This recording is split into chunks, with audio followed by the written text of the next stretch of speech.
The forest outside Hürtgen was silent in a way that felt unnatural, as if the trees themselves were holding their breath. Midnight had passed, though no one could tell. Smoke drifted low, clinging to the broken earth like fog. The moon was swallowed behind clouds, leaving only the occasional flicker of artillery far away. Private Daniel Reeves, a 23-year-old medic from Ohio, moved carefully through the shattered pines, his boots sinking into mud thickened with ash. He carried no rifle, only a canvas medical bag, its strap cutting into his shoulder. The rule was simple. Medics don't shoot, medics save. But in the Hürtgen Forest, even rules seemed fragile. He had been searching for a wounded American rifleman reported missing after the last firefight. The silence unnerved him. No groaning soldiers, no distant shouting, nothing. Just the cold hiss of wind through splintered branches and the soft crack of frozen needles beneath his steps. Then he heard it. A sound so faint he almost dismissed it as the forest shifting. A breath, ragged, shallow, painful. Daniel froze, his hand instinctively reaching for his Red Cross armband as if it could protect him. "Hello?" he whispered. His voice died in the heavy air. Another breath. Weak, struggling. Someone was close. Daniel crouched and pushed aside a fallen branch. His heart slammed against his ribs. He saw a dark shape on the ground. A body, but not an American uniform. The smock was patterned, splinter camouflage, torn and soaked in blood. German, a sniper. The rifle lay near his hand, its long barrel reflecting what little moonlight filtered through the canopy. The man's eyes were half open, unfocused, glazed with pain. Blood seeped from a deep wound near his ribs. Daniel realized instantly that the sniper had been hit hours ago. Maybe more. The medic swallowed hard. Protocol said he should mark the body's position and move on. Saving an enemy could expose him to danger. A sniper, even a dying one, could be armed, could be faking, could be anything. But then the man exhaled a trembling breath. Not the breath of a threat, the breath of someone who was slipping away. Daniel whispered to nobody, "He's just a boy." The sniper's face, beneath the grime and dried blood, looked no older than 19, maybe younger. His fingers still curled around the stock of his rifle as though holding on gave him purpose, identity, or courage.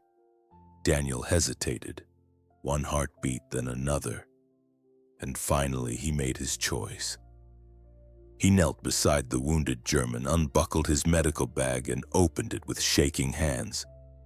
"Don't move," he murmured softly, not knowing if the man understood a word. "I'm not here to hurt you." The sniper's eyes flickered. Fear, confusion, gratitude? Daniel couldn't tell. He cut open the blood-soaked tunic, pressed gauze against the wound, and felt warmth spread across his fingers. The young German winced, a faint sound escaping his throat. "You're gonna be okay," Daniel said, though he wasn't sure it was true. He worked in near darkness, guided only by touch and instinct. All the while, a chilling thought lingered.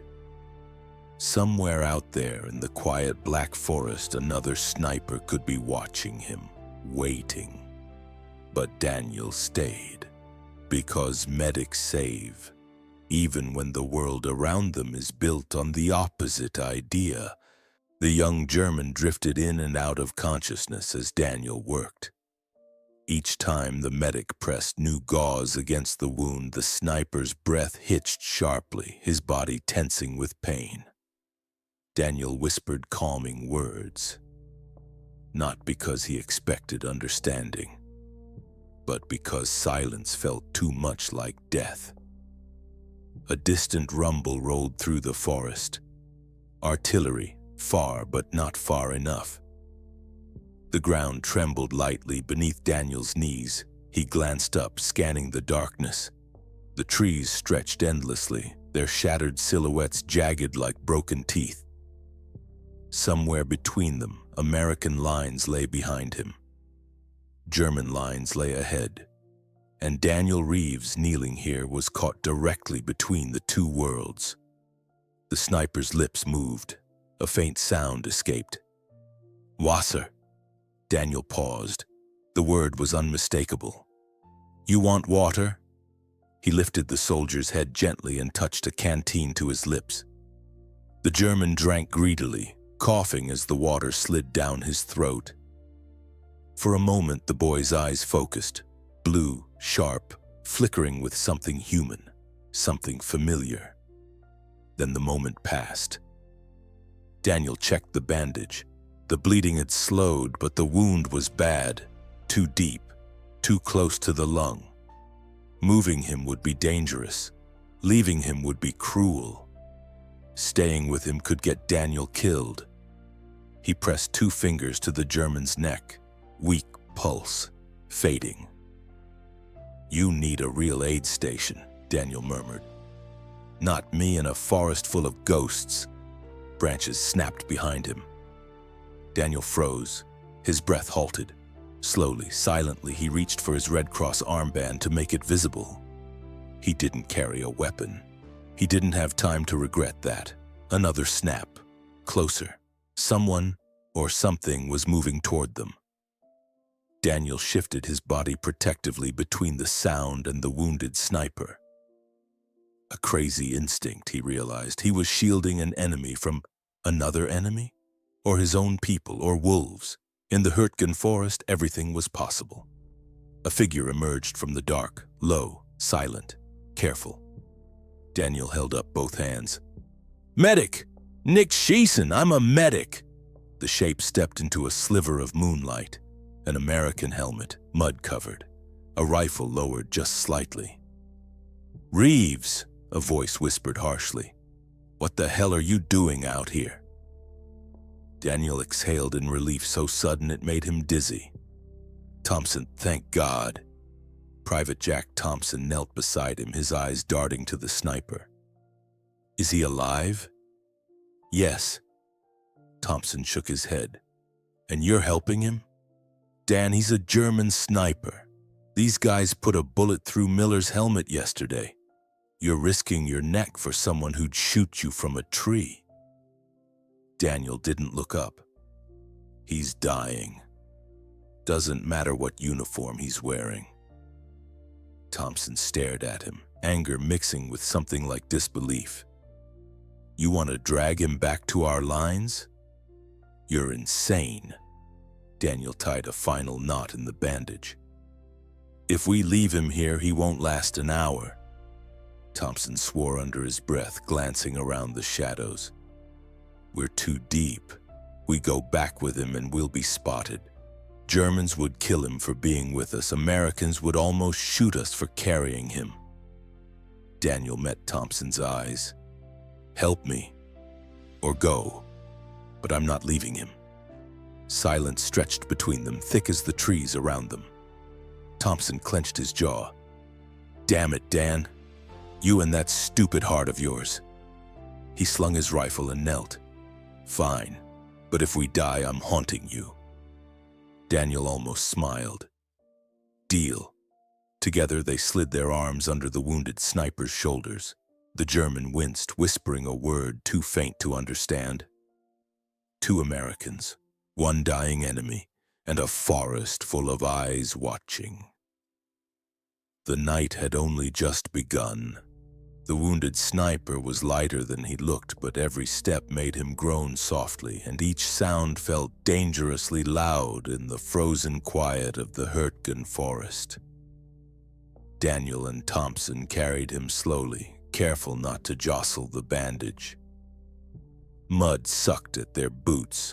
Branches clawed at their sleeves. The cold bit through their uniforms like teeth. "Keep him steady," Daniel whispered. "I'm trying," Thompson muttered. "He's bleeding through again." Daniel glanced at the bandage. Darkness spreading. Not fast, but enough to worry him. They needed shelter, something to stop the cold, the wind, the bleeding, something to keep 3 men, 2 Americans and 1 enemy, alive until sunrise. A faint whistle split the air. Thompson froze. "Mortar," he breathed. The first explosion landed far ahead, a dull boom shaking loose snow from branches, then another closer. Shrapnel hissed through the trees like angry insects. The forest lit up in violent flashes. "Down! Down!" Thompson hissed. They dropped to the ground, shielding the German with their own bodies. Dirt rained over them. The German let out a weak cry, clenching Daniel's sleeve with surprising strength. "It's a German barrage," Thompson said. "They're firing blind. Could be ours out there, could be theirs." Daniel kept his head low. "We have to move before they walk the bombs toward us." They lifted the sniper again, stumbling forward through the dark. Every flash of light from an explosion painted their faces white for an instant. Fear-struck, exhausted, determined. After minutes that felt like hours, the barrage faded. The forest went silent again, too silent. Thompson's voice lowered. "We're close to the ridge. American lines are past it, maybe 500 yards. Daniel nodded, breath trembling. "If we reach the ravine, we can follow it back." But as they passed between 2 twisted pines, a sharp rustle snapped their attention. Thompson raised his rifle instantly. "Who's there?" A single figure stepped from behind a shattered tree trunk. Young, thin, wrapped in a tattered German field coat. His helmet hung crooked. A rifle lay in his shaking hands. Another German, a second sniper. His eyes widened at the sight of 2 Americans carrying one of his own. He barked something in German, fast, panicked. Daniel didn't understand the words, but the meaning was clear. "Put him down. Back away." Thompson hissed, "Don't move, Dan. He's more scared than we are." The boy kept shouting, stepping closer. His rifle trembled violently. His face was pale, too pale. Daniel realized the truth. He wasn't aiming out of anger. He was aiming out of terror. Daniel raised both hands slowly. "We're helping him," he said softly, voice steady. "He's hurt. He'll die if we leave him." The boy's eyes darted between Daniel and the wounded sniper. Then something changed. Recognition, fear, desperation. He whispered a name, German soft, breaking. The sniper in Daniel's arms reacted, his eyelids fluttering at the sound. They knew each other. Brothers, friends, same unit? Daniel didn't know. The young German lowered his rifle just an inch, torn between duty and something deeper. His mouth trembled as he spoke. Thompson leaned close to Daniel. "What do we do?" Daniel swallowed. The moment felt impossibly fragile. If the boy shouted, a whole squad could be on them in seconds. If he fired, someone would die. If he ran, they'd all be hunted. Daniel stepped forward slowly, every motion deliberate. "We're trying to save him," he repeated. "Help us." The boy froze, breathing hard, heart visibly pounding beneath his coat. For one long moment, the world balanced on a single decision. Then the German whispered another word, quiet, shaking like a prayer. He stepped back, and he pointed toward the ravine. Daniel's breath caught. "He's letting us go." Thompson exhaled shakily. "Then let's move before he changes his mind." They carried the dying sniper past the young German, who stood trembling, rifle at his side, eyes glassy and full of helpless fear. None of them said a word. In that moment, the forest felt less like a battlefield and more like a place where 3 young men were trapped by a war none of them wanted. The ravine appeared like an open wound in the earth, deep, narrow, choked with fallen branches and icy runoff. Daniel and Thompson eased the wounded sniper down its slope, careful not to slip. The young German who'd spared them was already gone, swallowed by the forest. Only the echo of his trembling whisper lingered. The air in the ravine was colder, damp, still. Their breaths rose in pale clouds as they crouched behind a cluster of rocks. Daniel checked the bandage again. Blood had soaked through, dark and sticky. "He's losing too much," Thompson muttered, worry creeping into his voice. Daniel wiped sweat from his brow despite the freezing air. "I know, but if we stitch him here, we'll be stuck for too long. We need at least a few minutes of shelter." Thompson peered over the edge of the ravine. "Shelter? In this hellhole? Unless you want to hide under a dead tree?" Daniel raised a hand. "Listen." Footsteps. Not many. Light, careful. American boots, not German. Thompson's eyes widened. "Patrol?" "We don't know," Daniel whispered. "Could be Germans who scavenged boots. Could be ours going the wrong way." Shadows moved above. 3 figures, silhouettes against the faint moonlight. Daniel saw the outlines of rifles, helmets, definitely U.S. helmets. Thompson nearly shouted up to them, but Daniel grabbed his sleeve. "Wait! If we yell, we risk them firing on sight. We've got a German with us." Thompson grimaced. "Then how do we—" Before he could finish, the wounded sniper stirred. His eyes opened just an inch. He muttered something soft, slurred by pain. Daniel leaned closer. The German's fingers weakly grabbed Daniel's sleeve. "Bitte. Nicht." "Don't what?" Daniel whispered. The sniper's hand trembled, pointing toward the ridge. "Patrouille. Nicht unsere—" Thompson's face dropped. "He's saying it's not German patrol." Daniel's pulse quickened. "Which means it's ours." The patrol above paused. One soldier kneeled, lowering his weapon toward the ravine. The silhouette looked tense, searching the darkness. Daniel took a breath and raised both hands slowly over the rocks. "Medic! U.S. medic, don't shoot!" Thompson followed, shouting his name and serial number. The 3 silhouettes froze.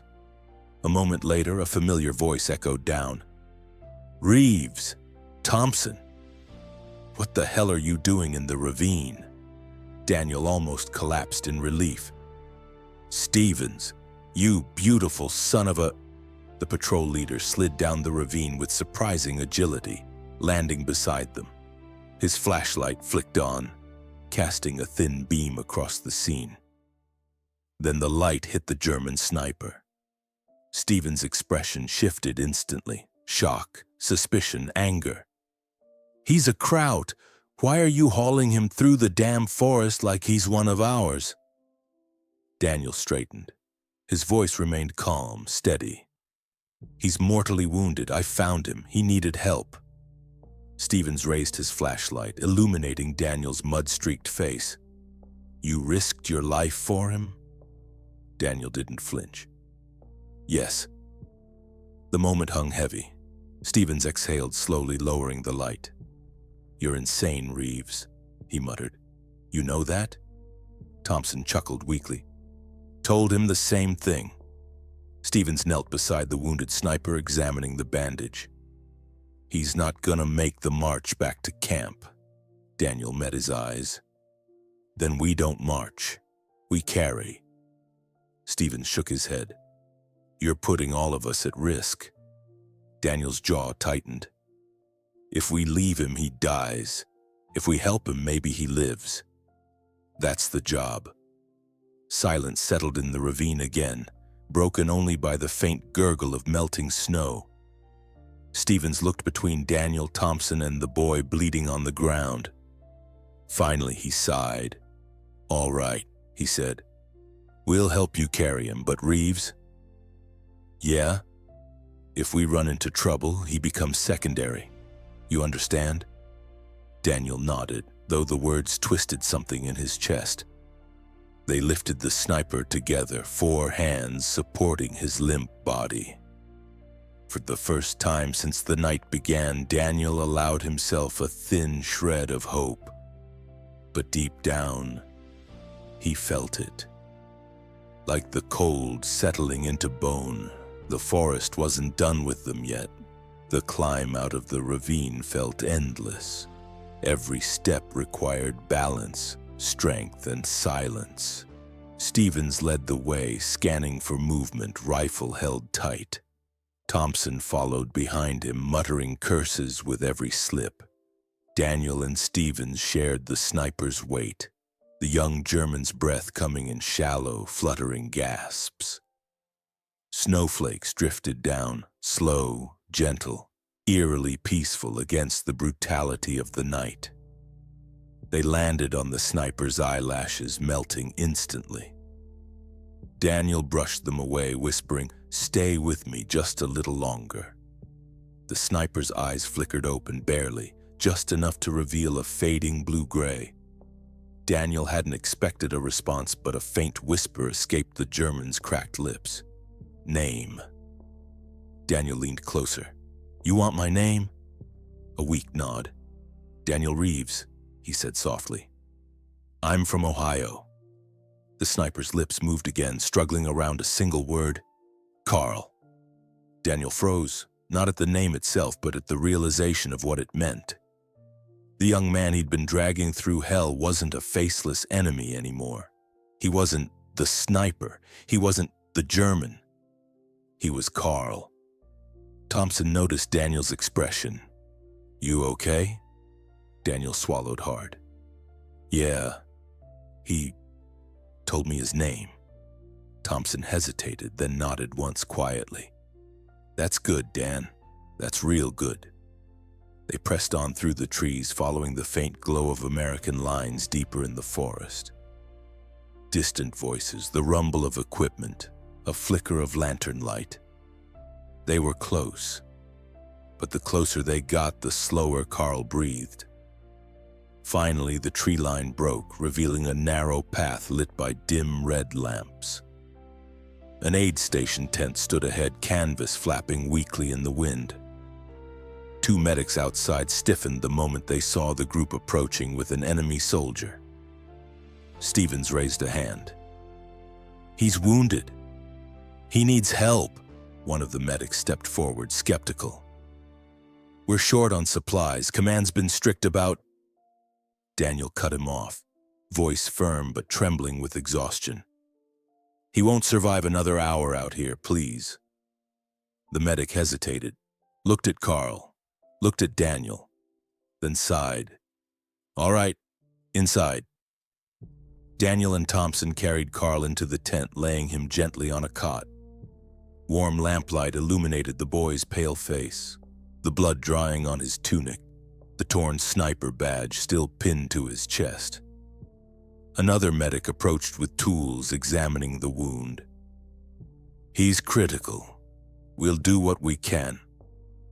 Daniel stepped back, hands shaking. He didn't realize how cold he was until warmth wrapped around him. He didn't realize how tired he was until his knees almost gave out. Behind him, Carl stirred again. Daniel turned. Carl's hand reached weakly toward him. Daniel took it. The young German's voice was barely a breath. "Danke." Daniel squeezed his hand gently. "You're welcome." Carl exhaled, slow, peaceful, final. Daniel felt the stillness before he understood it. The medic beside him lowered his instruments with a quiet sigh. "I'm sorry." Daniel bowed his head, not in defeat, not in regret, but in recognition. Carl had died in an American tent, surrounded by the men he'd been told to fear, and saved by one he was supposed to hate.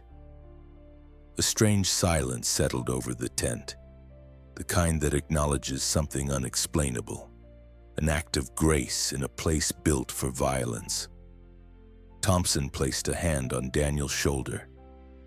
"You did good, Dan. Real good. Doesn't matter what uniform he wore." Daniel wiped his eyes with the back of his sleeve. He hadn't even realized he was crying. Stephen stepped closer. "You saved a man tonight. Maybe two, the kid in the forest who let you pass. Maybe you saved him too." Daniel nodded slowly. War had taken millions of names. Tonight it had given one back. Carl.